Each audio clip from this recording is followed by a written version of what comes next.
खबर शामिल करते हैं मींचनाबाद से जहीरुल इस्लाम, ब्यूरो चीफ PN न्यूज की रिपोर्ट के मुताबिक मींचनाबाद में TMA मुलाजमीन का 3 माह से तनख्वाहें न मिलने पर गले में रोटियां डालकर अनोखा एहतजाज।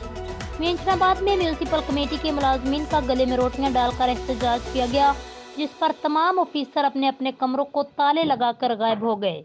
म्यूनसिपल कमेटी सेंट्री वर्कर मुलाजमीन ने तनख्वाहें न मिलने पर CEO ऑफिस मींचनाबाद के बाहर धरना और एहतजाज किया। एहतजाज करने वाले मुलाजमीन ने प्ले कार्ड्स और बैनर्स भी उठा रखे थे।